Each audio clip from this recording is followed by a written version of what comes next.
Oh, there he is. Whoa. Oh, that's the guy I was talking about just a minute ago, and then he just showed up, and then I'm just like, what a coincidence. You know, I was just talking to the people. Man, you know how we do. we just run out. You know, it happens like that. How you doing, brother? Oh, man. How are you doing, sir? Man, I'm excited. I'm ready. You know, I'm ready for the fans to see it. I'm ready for everybody to be able to see the hard work that the whole cast and crew put in. We ready. We ready. Let's go. Let's go, baby. Listen, audience, I don't know if you've ever seen this brother in action, but when he says hard work, he is talking about hard work. This brother is jumping around and flipping like a flea on a hot brick, man. He is kicking and he is going to be an action star. I'm putting this right here. It's official. You're going to be an action star. Man, I'm working in the shadows of Mike, man. Let Michael B. Jordan now. Brother, I'm gonna gas that man up, brother. That time, yo, that's fire. You know what I'm saying? yes, that's true. That's true. Now we get y'all two somehow on the screen together. Hey, brother, you know, somehow. Oh, now, shoot, write the check. We're send my money to AMC right now. So, first of all, welcome to BlurredCon. This is the Black Nerd Convention. You know, where we just celebrate everything in Black nerd culture. You know, this is coming up on our 5th year this summer here in DC. And I have been watching you, sir, for a while. Didn't want that to sound stalkerish because you are on TV. I'm not worry, we got the fan pages for the stalkers. It's fine. I'll direct you to them. Okay, there you go. Fan page, if you want to stalk, you're perfectly welcome. We welcome all people. My mom's actually the one that's really running the majority of them, but it's okay. It's all right. Fair enough. Got to let moms help the show out. So, what people may not know about you is that you are a true fan of the genre in which you are participating in. All right. You know what I mean? Yeah, I mean, I've seen you doing interviews at like San Diego Comic-Con and other cons where you're doing the official star stuff, but you're looking over people's shoulder like, I got to get to the get me to the hall. Are we good? I got to go. This is comic book. I got to go get this statue. You know? I'm sure you probably know, but Lamont, like my big bro, because San Diego Comic-Con 2019 was my first time ever going, right? And he him also Malcolm Barrett, you know, he's another big bro. He's doing the oh my gosh, there's so many biopics. He did Timeless, but he's another friend of mine. But fellow nerds, all big nerds and everything. And when I was out there for the Comic-Con, man, I was in heaven. It was like, you know, I mean, I'm like a little kid in the candy store, like bro. Yes. Like China was like, Jordan, pay attention. We got to move. Come on. I'm like, huh? No, I love it. Yeah, you know what? That sounds like China. I met her once in DC where they did this big the premiere, and I could see her doing this right in your face, like, "Yo, Jordan." She the responsible one. Right? Exactly. Exactly. She has been here before, as older Black people would say about a child coming in the world. This child had been here before. Old soul. Well, listen. I think we could banter back and forth for hours because like I said, I think we got a lot to talk about, and we're going to get to that. But I know that the audience is really interested in what's getting ready to happen on Monday. I don't think they're ready, but we're going to try and get them ready so that, would it be fun if they were ready? We can't let them get ready. I mean, we just got to, Salim's not going to let them ever be ready. No. Salim is going to keep you on your heels, and it's. I'm telling you. So I'm going to go ahead and kind of focus on some of the show questions first, and then we'll circle around to a little bit more of Jordan, because I think that a lot of you and this character are dovetailing in some really interesting ways, and I want to get to that. So I did, as you probably saw in the lead up, I was kind of letting people know about your character, you know, in the introduction to the show, kind of where you are. Right. You know, the funny thing that is going to stand out over this last episode that just passed, that just ended for Black Lightning, and this episode that's coming up, is that this is the first time that we are actually seeing Khalil again. Yes. Since he had morphed into the Painkiller Right. you know, the nice kid, you know, who's an Yeah. athlete, you know, in love and Yeah. being a high school student Right. to super assassin. So, you know, this dark, this futuristic city that he's in, the separation that the character has put between himself and everything he's known and loved to try and find himself. Can you kind of bring everybody up to speed on Yeah. where the Absolutely. character is Yeah, for that? absolutely. I mean, we got to keep in mind we're finding Khalil. It's still a year after everything that transpired with the Markovians. So let's make sure. Oh, it's somebody's birthday. Hey, Che Butter, happy birthday! I just had to shout that out. I saw it, so I had to. But we're finding Khalil a year after, right? A year after everything that transpired with the Markovians. You know, Jin and him, they broke up based off of the fact that he has a kill order still implanted in his mind. That's what, right? And so what we're seeing is now Khalil and you could say Painkiller, but Khalil, he's created his own world now. He's created his own family. With some of the characters that you're actually going to see come tomorrow with Filky and Cousin Donald, you know, and I don't want to give too much away, seeing that it's going to premiere tomorrow, but we're finding Khalil in his own world now, in his own environment. So you're seeing this young man that has created his own space. And that space isn't just the physical in Akashic Valley, which you guys will come to see tomorrow, which is beautiful, but you're also going to see his own space mentally. I think that's one of the things that Salim and Charles, the two writers, that they really wanted to explore and that we really want to dive and, you know, get into, which is the psyche. And we have a great opportunity as you see the tale of man versus himself. In this regards, Khalil versus so yeah, again, without giving too much away, but you know, giving y'all a little Costco sample, it's like, yeah, it's gonna be a journey. It's leading up to what this journey may be, while also showing what he struggles with, what he's dealing with, and what he also has to overcome, not just in the world versus, you know, whatever the villain may be, but also versus himself with what he has to come to grips with.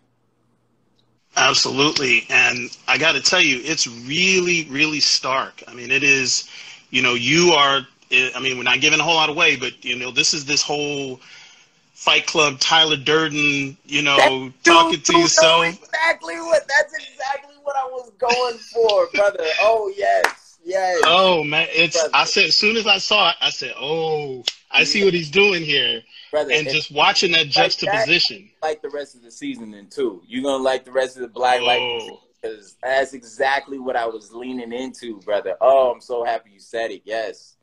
Oh man. Well, look, anyone who's a true fan of the genre and the show and the comics and understand where you were going with that, it's like, again, as someone who saw the episode and not wanting to give anything away, wow, that is something that is going to be really play out, like the dynamic that you're going to be doing with this character. And it's interesting because you kind of answered the next question, because in Freeland City, right? Yeah. Khalil's counterbalance, even as he's turning into Painkiller, right? Right. Has been, you know, his relationships with his mother, his girlfriend, you know, all this sort of stuff. And now that's gone. And now you are playing your own counterbalance. You are checking yourself on both ends in this really weird way. How did you make that decision to say, okay, this is a character that needs a little rib punch every now and then to kind of get back in line or focus on the moment? How am I going to do that for me without these other characters I'm playing with? Right. No, you know, I think that's a great question. And I think, you know, part of it has to do with the identity that Khalil and Painkiller are coming to realize. Okay, so let's do a little recap, right? Here we have first season, who is the main influence in Khalil's life? That was Jefferson Pierce. That was the one he idolized. Come to the end of that season, going in second season, who gets his hold of him? Tobias. And we see how that led into the next thing, which is, oh, now he's been killed. And not only that, now he's being controlled by Agent Odell. Agent Odell really not giving Khalil an opportunity to choose, right? Because the first we saw that choice, but now we see that fall from grace. What happens with Khalil, right? Now we're in the spot where third season, you have the manipulation that happened from Agent Odell, which leads us to this fourth season where we're finding him now free from that. And it's kind of like a kid that gets that freedom once they reach 18, once they become into an adulthood and they're learning. At, like Khalil, he knows multiple martial arts. He's strong. He's, you know, he has many different abilities. And so now it's kind of like another infant, but with abilities and powers. So what we're seeing, Khalil being the adult to Painkiller. But, you know, I mean, there's all of that. And you saw the episode. There's all of the, you know, you could say teen angst where they go back and forth and they argue. So you could say Khalil's maybe more the adult versus the two of them. But to that, it also had to do with just the character development that was already done and that, you know, I did for my own research in season 1. And I think the main thing that grounds Khalil, or the thing that helps him, is where his foundation came from, which was his mother. We saw that in one where you see Khalil talking to Jen, and he tells her, like, this isn't the life you want to live. You know, my brother was killed when he was a teenager. My father was incarcerated. My mom's a single mother. You know what I'm saying? So all of these different things are life lessons that Khalil learned from, and that's called wisdom, because he's taken that and he's then utilized that to help progress him mentally, because mental fortitude is one of the key things that we'll see as a theme throughout Khalil's life, throughout Painkiller's life, within the psyche. So I say all of that because to answer your point, you know, one of the reasons why he does these things, or why he gets the place that he is because of the life lessons that he's learned before. Deep. Okay. Well, I can totally see that. Deep King is born. We're going to board it out. Want to. Oh, man. I got to tell you, man, the really interesting part of this, and again, we're dancing around the pieces of this that we don't want to do too much giving away. But we're actually seeing the humanization of Painkiller, even in this very first episode, in a way that we hadn't been before, showing remorse for having killed his own mother, where in the act there was nothing.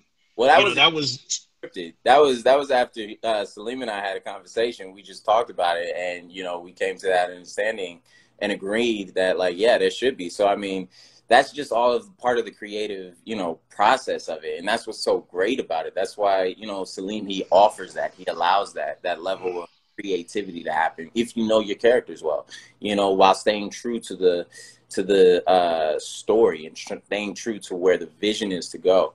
But yeah, it's true. You know, Painkiller, he's showing that, he shows a bit of vulnerability, and that in that is strength, you know, to be able to have that. But the thing about where he showed that, it was to show that to a certain someone that he trusted enough to be able to say that too. True, very true. Not giving it away, will not expound. That's just a little Easter egg. We just threw that out. Just let that sit there. There you go. And it'll come back around tomorrow, and you'll go, oh, that's what they were talking about. It was. Right. Now, I think that you are on the verge of something that a lot of folks, you know, they may not see right away, but, you know, because we're focusing on the show and we're focusing on you as the lead and we're talking about your character, everybody loves, you know, a hero. People love the villain. But among the Black representation of characters out there, one of the rarest characters for us to play in comics, fantasy, sci-fi, whatever, is the anti-hero. Yeah. We don't see that. We don't, I can't really name two, right? Is this the direction? Are you looking at Painkiller becoming an anti-hero? Just, you know, somebody who's just constantly battling with Right. I could kill everybody here, or I could do something a little bit more, Right. Well, constructive, you know. and I think the thing is, you can't have, we get so used to saying Khalil, or not Khalil, but Painkiller, but we also have to have Khalil there because both of them are synonymous, right?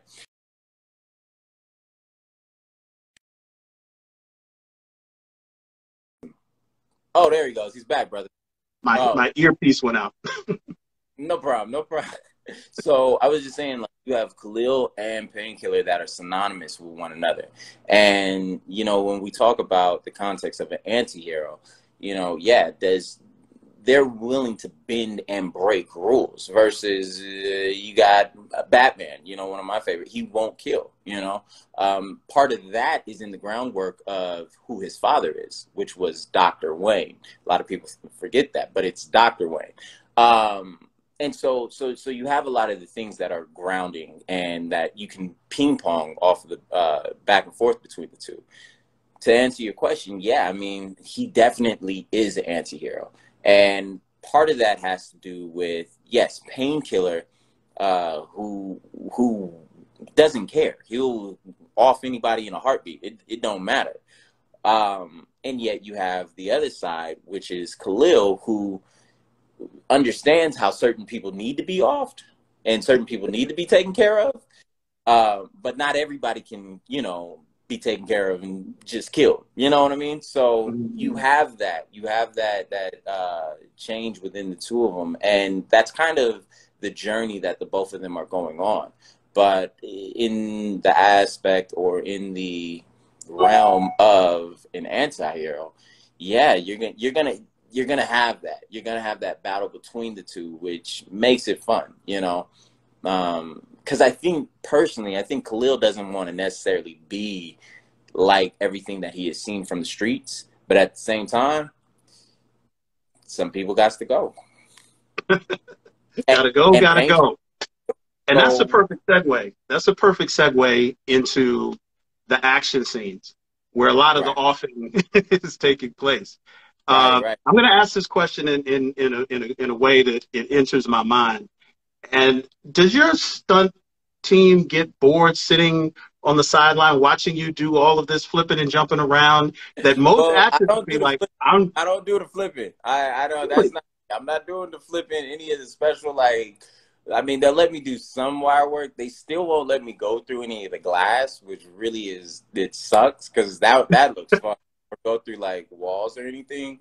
But they let me do, I mean, Nick Pelikai and Donnie Yehuda, those are my two stunt doubles. And then, I mean, the whole stunt team, like a lot of the stuff that you guys see, it would not be possible if it wasn't without them.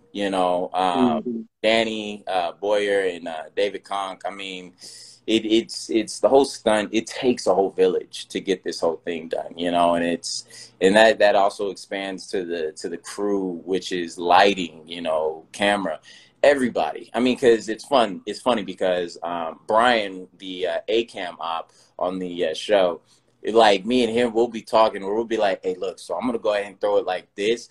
What do you think about it?" And we'll be like, "Oh yeah, that's fun. Let's try that." Or it'll be, because we're just having a good time on set, and what you guys get to experience is our joy, So I don't think anybody's really sitting on the sidelines upset. I mean, it might be me out once in a while because I want to do something like go through the glass. So we'll see. I mean, maybe this makes its way to WB and they just let me. Or maybe not. First thing, we're going to let you go through the glass because that's what you wanted for Christmas. Right. Let's not let it go bad, though. Let's not let it go bad. Right. So, we have seen you as you played Khalil. You were in good physical condition starting off. I mean, because you're playing an athlete, a high school student and all this. I would think it's fair to say that you're probably in more peak physical condition now than maybe episode 2, season 1, where you've gone from a 6-pack to an 8-pack, you're really getting into this believability of being a super killer.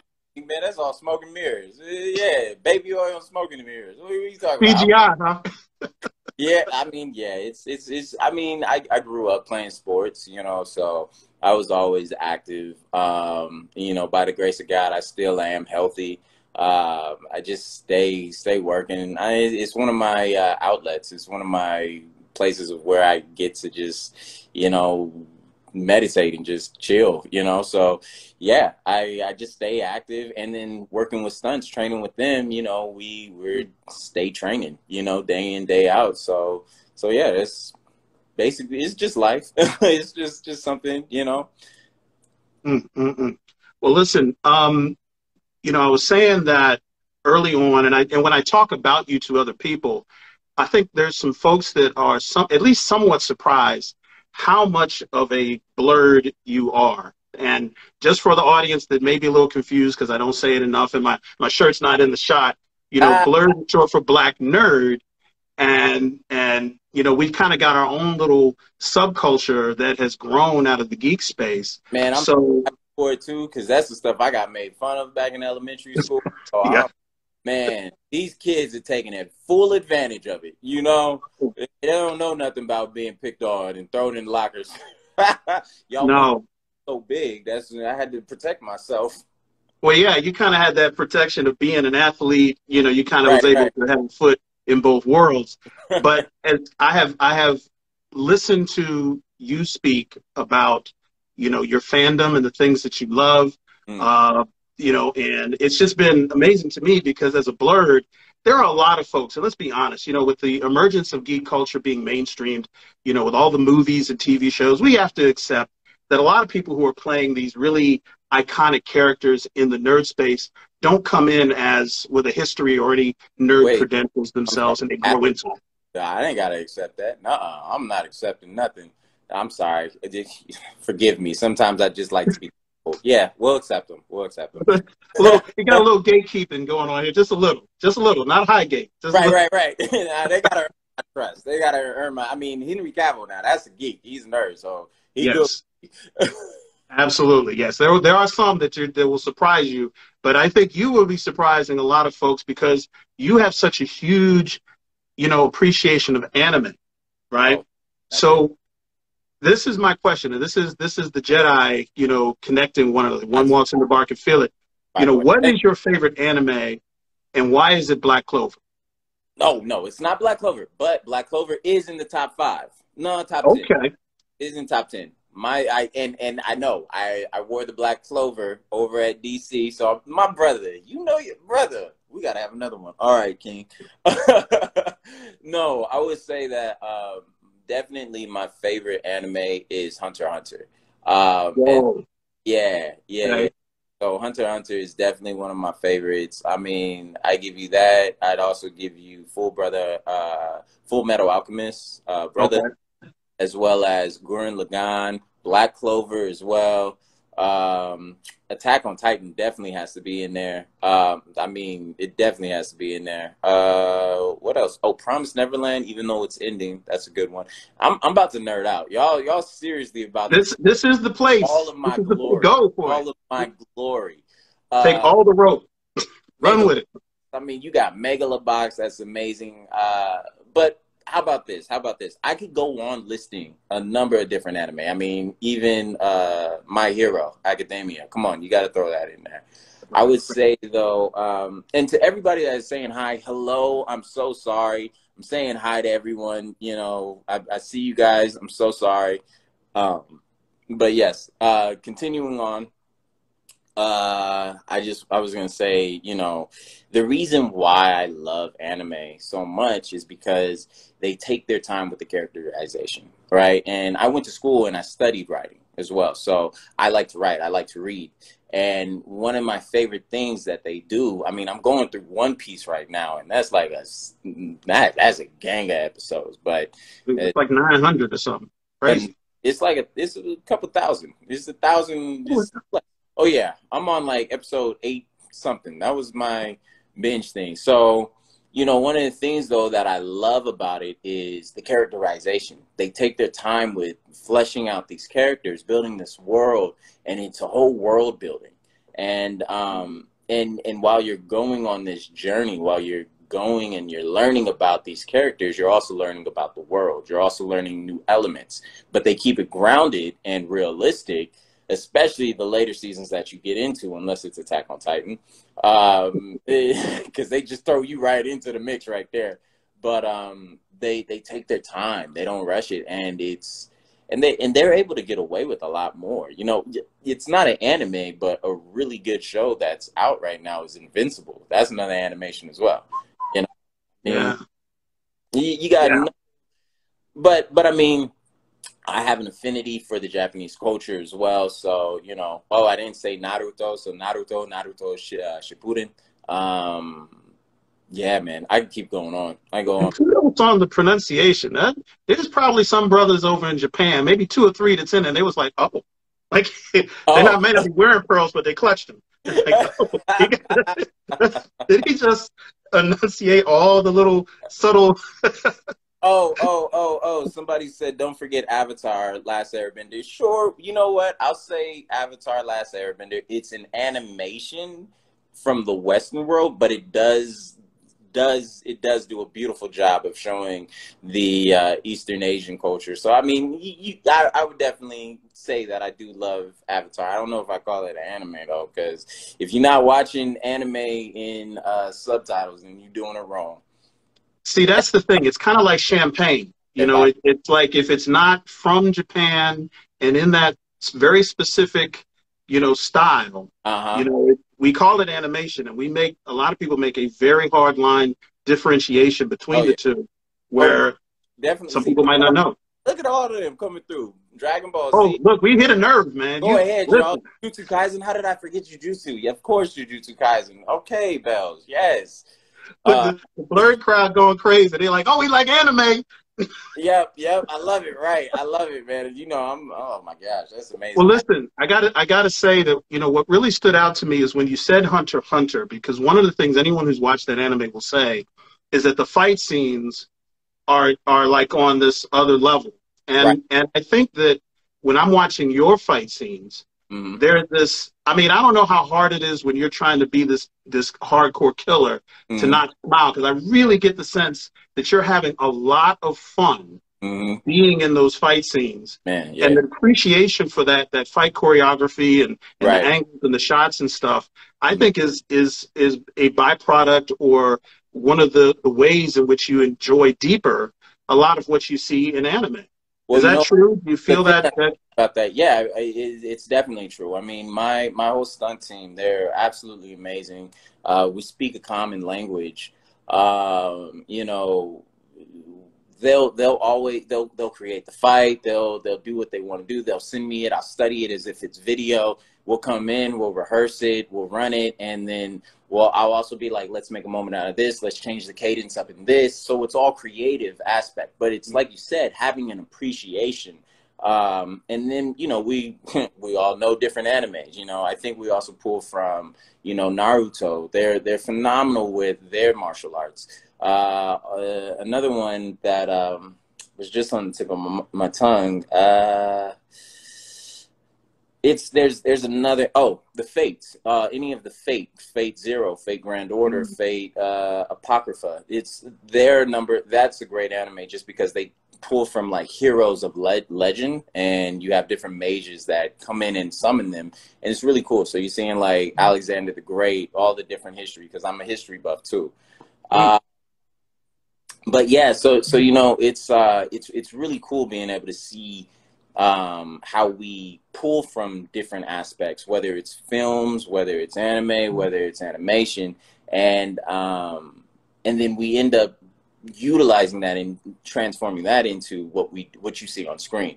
So when I implement that, it's really a matter of, okay, me as Khalil or me as Painkiller, it's a differentiation between the two.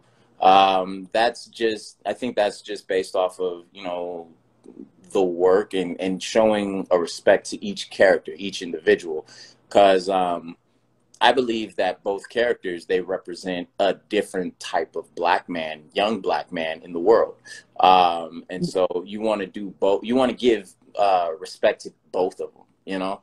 But when it comes to the fighting, yeah, I mean, we're having fun. I'm always having fun doing that. but I would also say that it's also, you know, you're in the character, you're in there. Safety is important first and foremost always, but yeah, you know, that's why both fighters or both characters have a different style of their fighting. Khalil, you'll see him being more tactical, more breaking down somebody. You see that in the episode with the Wing Chun that he uses versus what Painkiller is. He might be more brawler, more Muay Thai, more aggressive, more on the attack. So yeah, so you know, it's understanding, I guess, the ideology of both individuals, and then you seeing that in the way that they fight. Absolutely, absolutely. Another tandem in here that kind of throws into my head, knowing again your contribution to the character, right? Being able to kind of make suggestions and sort of that collaborative effort that you have on the writing side.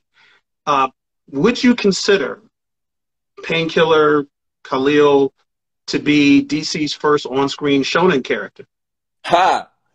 Ha, man. Well, you know, as much as I would love to say yes, I would have to respectfully to shonen say no. I mean, and I mean, you could argue based off of the different shonen jumps that you see. I mean, whether it's DBZ, My Hero. I mean, it's that hero's tale, and that all it all kind of is intertwined with what you would also see with Odysseus or what's my man's name? Achilles, you know, the different Greek heroes of the time. So, I mean, Homer in his Iliad and the Odyssey of Odysseus, you saw a number of different heroes.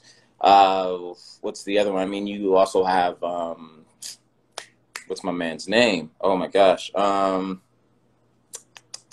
What's my boy's name? All of the fables, Aesop's fables, you know, all of the different stories, all of these different parables, but it's the story and the journey that you see of the main character, but you see that growth. That's the real key, is the growth that you see within that character. So you could argue on behalf of, yes, Hercules as well. I see them helping me out. Thank you.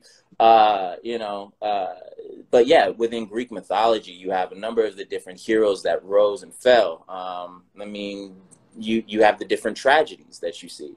So you could argue and say that, yeah, this is, you know, a shonen. If you wanted to, I guess I just have such a respect and a reverence for, you know, for anime and for manga, that I'm just like, I'm not going to necessarily ruffle any curtails with that. I'm not going to ruffle anything with that, you know.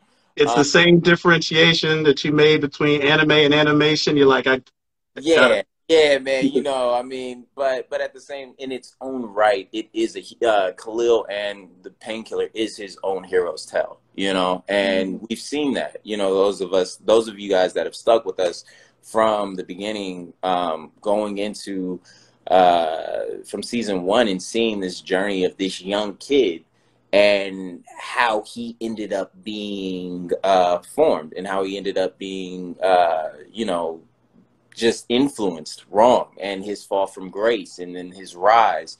It's funny, you could even say, you know, the whole coming back to life, that Lazarus pit, you know, I mean, that's DC, you know, but there's a lot, you know, there's a lot of aspects from it. I mean, you see a number of different heroes. I mean, you know, I'm going to do it. So, I mean, might as well, number of different heroes in the Bible, babe.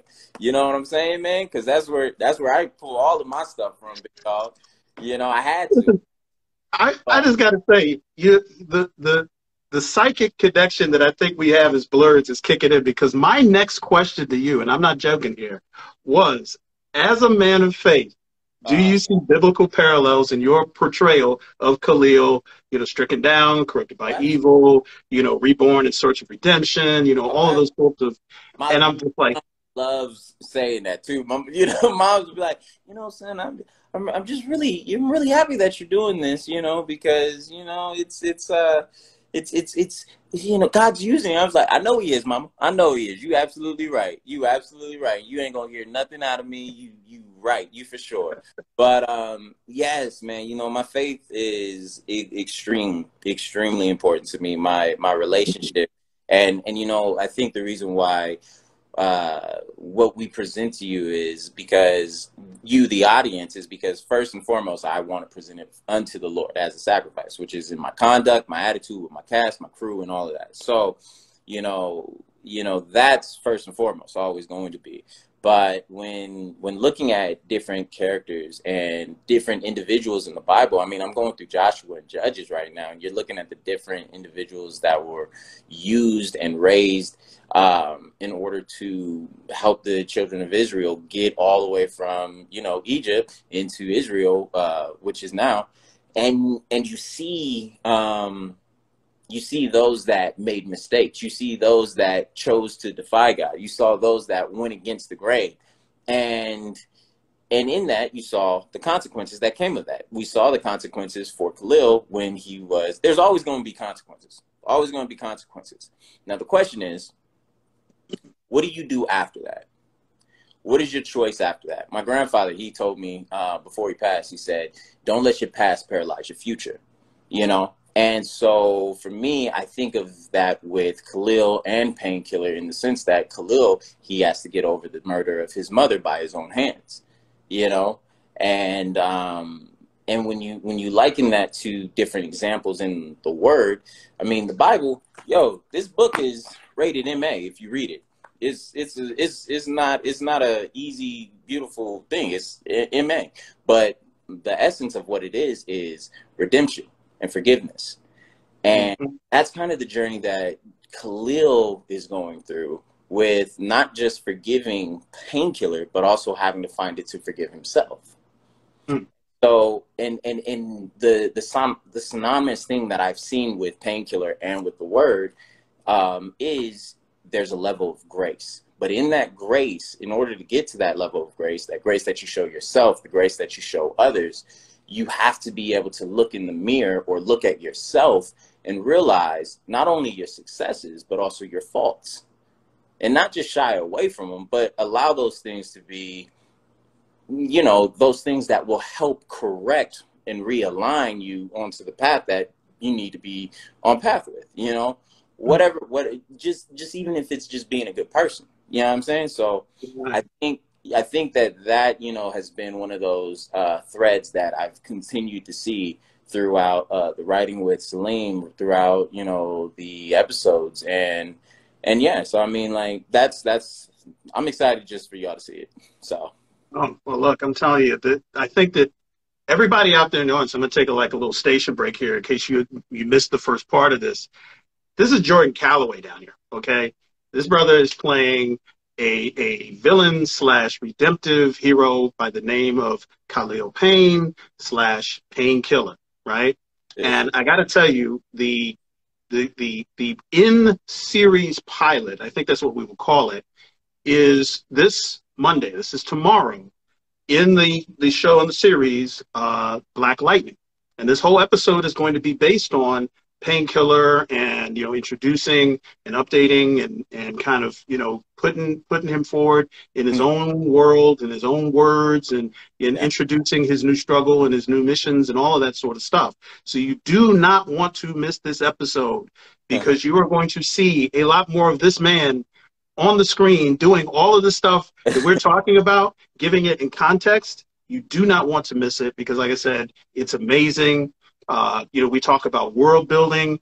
This is something that I think that the nerd audience will understand probably more so than any other, because we are so into introduce me not just to the characters and not just, I want to see what the streets look like, and I want to see what the cars. I even noticed the topography of the whole world. I mean, like, anybody that's built a world, anybody that's like created or done, I agree with you, man. Like, and I'm so excited to be able to share that, because I didn't even think about it like that. Like, man, the more that I learn about Akashic Valley, I'm beyond excited to share that with you guys too as well. And I mean, I can't. I mean, you saw it. You already saw it, so you know what Akashic Valley looks like, and I haven't seen it yet. So I'm Oh, excited. yeah, I really? know, right? I done all the damn work, and I ain't even seen the thing. Like it's a man.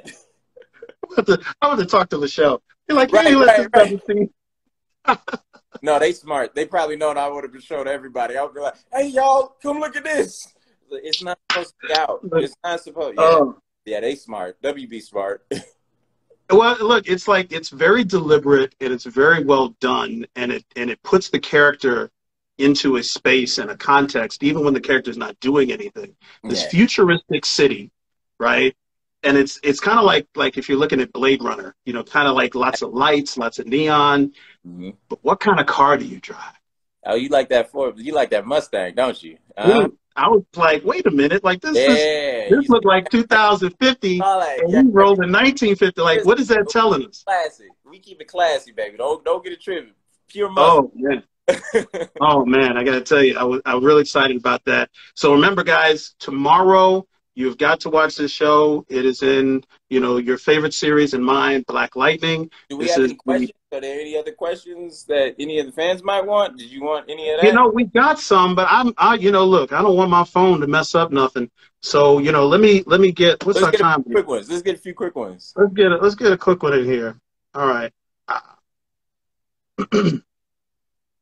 Oh, what time? 9/8 Central. Mm-hmm. I saw some people were asking that. 9/8 Central tomorrow, you guys. All right. Let me see if we can pick one out of here that's not going to force you to spoil nothing or disappoint nobody. Uh, ooh, okay. Here's a good one. Pretty Mom Z asks, do you feel that Khalil Painkiller can be a symbolic character for what a black man has to deal with in society? Mm-hmm. I think absolutely. I think yeah, without a question. She said Khalil or Painkiller She put or both. both. Well, hyphen. Mm-hmm. I told you this before, that both I feel represent uh, two different aspects of what it is to be a person of color as a man as well, in society. So I definitely wanted, because when I got into doing the character breakdown for Painkiller and for Khalil, it's easy for people to look at Khalil as like, oh, he's the light, and Painkiller, he's the dark. But we got to keep in mind, Painkiller, he comes from trauma. And when you don't understand trauma, or when you don't understand somebody else's trauma, it's easy to put a label on somebody, and it's easy to identify them as a certain type versus trying to understand, instead of just taking that time and learning and listening and hearing. If you've worked with at-risk kids, or if you worked with any kids, you know, they're in a growth stage. The brain doesn't fully develop until, I believe, 25 or 28, I think. And that is just the physical science that you see where, you know, we're all still growing. We're all still maturing. So dealing with Painkiller, and with Khalil, they're both still at a young state. You know, at this point, Khalil, he would be senior, or not a senior, he would be a freshman or sophomore in college.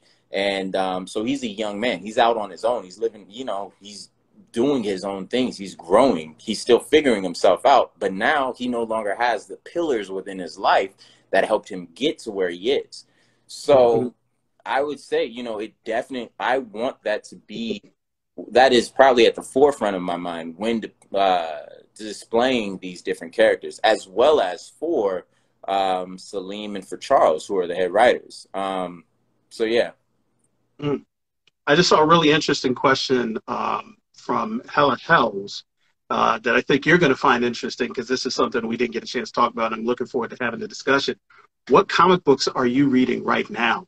Dang, man, what comic books am I reading? I stay ready. I straight straps. Come on now. Come on now.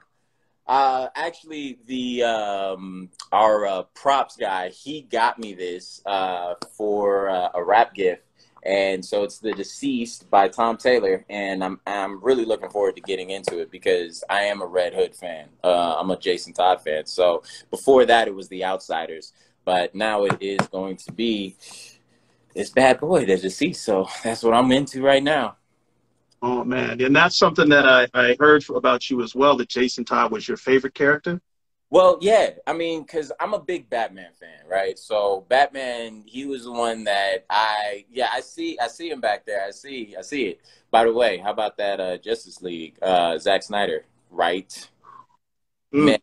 boys that are Marvel fans, oh my gosh, that y'all gave me life to finally be able to see this. This is what we meant to do. This is what we wanted to do. Oh man, I'll go, bring us the I'll go on. Snyderverse. Listen, let me say this. I'll go on my management, my agents, they might not like this, but I'll go on file to say this. I think there might have been some, secret under the table money being slipped over to Joss Whedon to just mess that movie up. I'm just saying. I'm a conspiracy theorist. Oh Wait, well. whoa. So you're saying Kevin Feige, the Right, CEO of right. Disney, Ah, drove over to Joss Whedon's house, was like, that's all right, exactly what listen, happened. That's I got exactly what happened. $45. That's You're damn cash money. You yes, so that's where I'm coming from. But that's just me. What was the question? doesn't matter because you answered it and you brought it into the next question. I think everybody really wants to have a little bit of a take on from you, and that is the Zack Snyder cut. I mean, what were your thoughts on that? I mean, Oh, I I was was taken aback. like, thank you. That is absolutely beautiful. I think, Margot Robbie, she said in an interview, no, I'm not going to say her quote because that might get the show canceled. So we'll wait. But, I'm a huge fan of the DC, of Zack Snyder's cut. I actually went to school with his kids too, to high school with his kids. Yeah. So they were great. They're good kids. But little side note. Yeah, I think it kind of dovetails with the best of DC. I Right. always felt like DC was strongest when it allowed for the dark storytelling to unfold. And if Well, you look at some of the right. biggest and best titles, like Batman, Mm-hmm. like Constantine, Mm-hmm. Swamp Thing, Ooh, it something. all. I mean, it's like every time I would read DC comics and be scared, Right, right. because Well, it was like come these on. like real To death your and to your destruction and point. world ending. Uh, I'm sorry. Official Joseph Lee Anderson. No, I don't watch Young Rock. I have no idea what that show is. And I'm sure the guy that plays Rocky Johnson is not good. Anyway, back to the question. So I would probably also say that, the thing about the whole Zack Snyder cut that's great about it is, yeah, it's 4 hours. It could have been, broken up. Obviously, it could have been broken up. But I think one of the great things about it, though, is we finally got to see everybody's storyline. So it's like stuff what didn't feel choppy and it made sense. It made a lot of sense. Exactly. It gave even the villains, got a more backstory. They had more investment. I kind of understood where they were coming from. I don't want to say we humanized certain Yeah. ones, but it just all came together in a way that I just was just wrapped. And I And love to see DC I love seeing doing what it does. and Bruce Wayne relationship. I love seeing that. Jeremy Irons killed that. He was amazing. And the scene between him and Diana, oh my gosh, it was great. It was perfect. Ray Fisher, he had a storyline. I mean, come on now. It was, and who's not gonna love Barry Allen seeing Irish Rest for the first time? I mean, Right. Hmm. it was Well, well done. I gotta say that when we're talking about the appreciation of great actors, it is very rare for someone, coming up to get the opportunity to share a screen with a legend like Bill Duke. Oh And man, I'm a huge Bill Duke fan from Car Wash. right, Okay. right. I watch anything with Bill Duke in it. He's good in bad movies. I mean, that's the kind of actor That- he is. Like that- that movie sucked, but I like watching Bill Duke in it, right? And to have the opportunity to see him, doing, what he does best. And right. I'm just like, you're sharing scenes with it. Tell us about your experience with Bill Duke. Who is he? What is it? How's it? You Funny know, enough, it's so funny. Like Bill, he's great. Quick story: there was season 3 when I was doing the workout scene when he gives me the mission to go hit the Markovian house. Brian, the camera, his jig was making a little bit of noise, but Bill, he's so in the game that he was just like, "Can we cut? Because it was on my coverage. Can we cut?" why don't you go and fix it, you know? And he was respectful, totally respectful about the whole thing. But he was just like, yeah, man, you know, this is your moment. This is going to live forever. But what he taught me that was, you can say what you need to say, but it's how you say it. It's how we communicate with people, you know? But I love that. That's something that always stuck with me. But for Bill, my dad, he's a cinematographer, and I grew up on set. Like, my first project was stand-in on Robert Townsend's Parenthood, and then also extra work. I did extra. Yeah, my parents they were like, oh, you want to be an actor? Okay, you're going to go through all the process. You're going to go through it all. But it gave me an appreciation for everybody that's on that is a part of the family to get the project done, right? So he worked with Bill Duke, and you know, back in those days, they all played cards though during the break. Oz Scott, who was one of our directors as well, you know, they all played card games, and that game being Bid Whist. And and my dad, he sent good old Duke to Boston, and he's straight flush.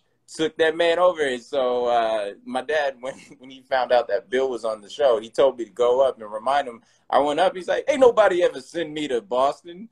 Like, oh Lord, Bill is one of the greatest people that you'll ever come across. I mean, he's all about pouring into the youth, into the next trailblazers, into the next ones that are supposed to set the way as well, you know. And so that's again, just taking on that mantle, taking on that responsibility as well, and being around legends such as Bill Duke, the late Gregory Hines, Oz Scott, Robert Townsend. I mean, the list goes on and on and on.